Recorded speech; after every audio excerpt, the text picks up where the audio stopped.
Can you make your way through the labyrinth of dreams? Can you avoid the nightmares that dwell in the hallways? Can you search all of the locations and find the 8 doors before your dream runs out of time? Let's find out as we take a look at the solo game, Onirim.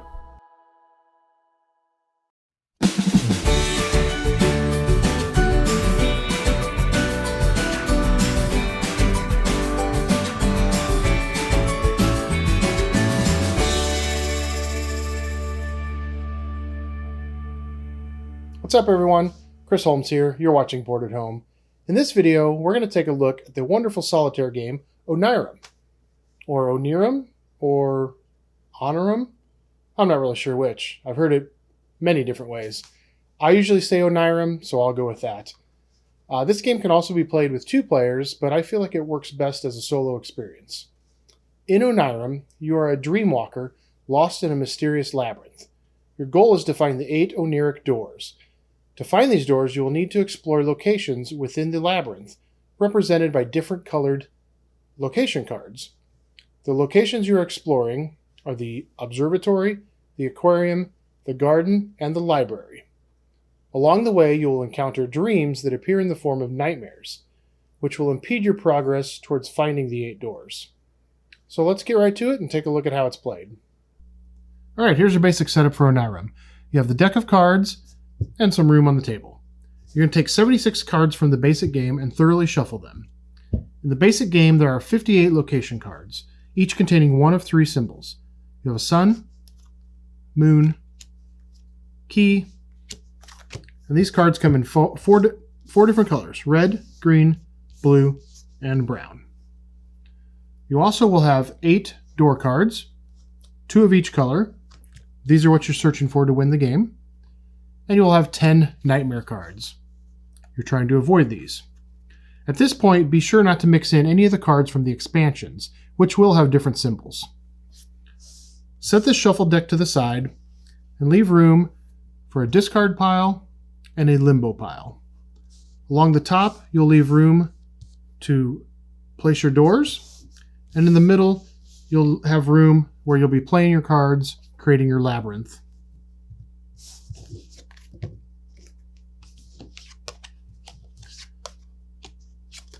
Draw 5 cards and set any door cards or any dream cards you draw into the limbo pile and continue drawing until you have a hand of 5 location cards. Once you have your hand, shuffle any of the cards that are in the limbo pile back into the deck. And now you're ready to begin playing. Your turn is divided into 3 phases. Play or discard a card, fill your hand, and shuffle the limbo pile. So in the first phase, play a card. Simply play a card from your hand into the labyrinth. Second phase, draw a card to fill your hand. Once again, play a card. When you play the cards, be sure to leave the previous card slightly visible. And then the one golden rule for playing a card is the symbols on the card you play must not match any of the symbols of the previously played card. So in this case, I played a moon first. The next card needs to be different. It was a sun. Draw again to fill your hand. And we'll play this red moon. And we'll draw again. As soon as you play 3 cards in a row of the same color, you have found a door. Take the deck, search through the deck for the matching color door. There it is. Place it up here, and then shuffle up your deck again.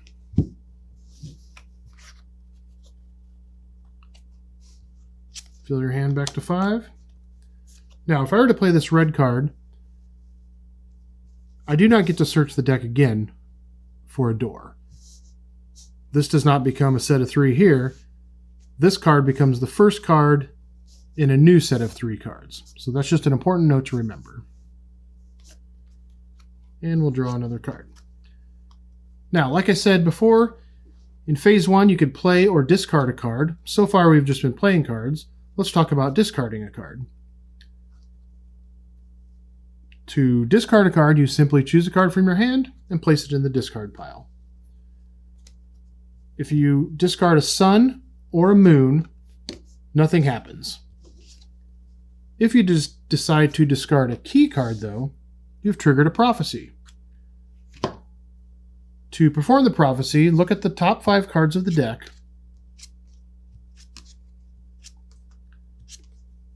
You must discard one of those, and hopefully you'll get some nightmares like I did here.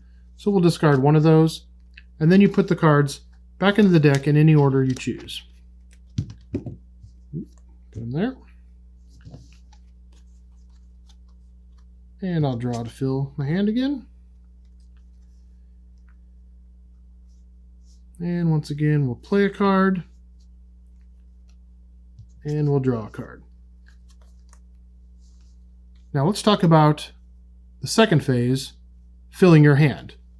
You always fill your hand up to 5 cards. If you draw location cards, nothing happens, they simply go into your hand. If you draw a door card, such as I did in this case, you have a couple of options. If you have a key card in your hand, you can immediately discard that to gain the door. If you do not have the key card, simply put the door into the limbo pile and continue drawing until you have a hand of 5 cards. We'll leave this up here as if we played the key. So now I have 3 cards, so I need to continue filling up to my 5 cards. There's another location, and now we've drawn a nightmare. If the card is a dream card, and in the basic game again, it's just the nightmare cards, you must resolve this dream immediately. And you've got 4 different options to choose from. First option, if you have a key in your hand, you can discard that and discard the dream, the nightmare. The next option, you may place one of your gained doors into the limbo pile. I don't necessarily want to do that right now. The third option is to reveal the top 5 cards from the deck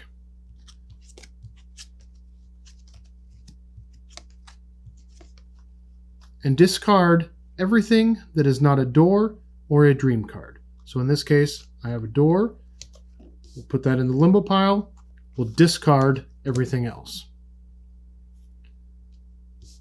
And then the last option, discard your entire hand and draw a new set of 5 cards using the same method as described in the beginning of the game. Once you've chosen one of those 4 options and performed it, then discard the dream card, and then once again draw up. We'll keep the cards that I was not going to discard. Draw up to fill your hand back up to 5 cards. And again, as a reminder, in the third phase of your turn, shuffle any of the limbo cards back into the deck. So I've filled up to my 5 cards. We'll take the limbo pile. We'll shuffle that in. And that completes one turn. Playing a card, playing or discarding a card, filling your hand, and then shuffling the limbo pile. You're just going to repeat these steps turn after turn until the end of the game happens. If at any point you obtain all 8 doors, you win the game immediately. You don't have to draw any more cards. You don't have to complete a turn or anything like that. As soon as you lay down that 8th door card, you're done, you win. Likewise, at any point, if you need to draw a card and there are no more cards in the deck, you immediately lose the game. And that's pretty much it. It's a pretty simple game. Let's go back up and I'll give you my thoughts on it. Onirim is a great game and definitely one of my favorites for playing solo. The basic game is not too challenging, and once you master that, there are 7 different expansions included in the box. These can be added one at a time or mix any of them however you like. That really adds to the replayability for me. I enjoy the artwork. It's odd, quirky, and it really adds to the feeling of being in a dream. Gameplay is very easy. You know, play a card, draw a card, play a card, draw a card, but obviously there's more to it than that. It's not always an easy decision about which card to play, whether you should discard a card this time, you know, which order you should be trying to collect those doors in. But overall, it's a easy game to learn to play. Minor downside to this game is there's a lot of shuffling, which can be a bit cumbersome. Most of the time, I just give it a quick overhand shuffle and don't worry too much about it, but it can be a little much sometimes. There are 5 games in the Oniverse series, or actually 6 if you count Urbion, which is not available at the time of this video. They're all designed by Shadi Torby and available from Z-Man Games. And out of all of them, I'd have to say this one is my favorite. I do like all of them quite a bit, but this was the first one I bought. This seems to be the one I play the most. I just really enjoy this game. So once again, that was a look at Onirim. If you'd like to purchase it, I'll leave a link in the description. Don't forget to like this video, subscribe to the channel, click on the bell to be notified of new videos, and thanks for watching.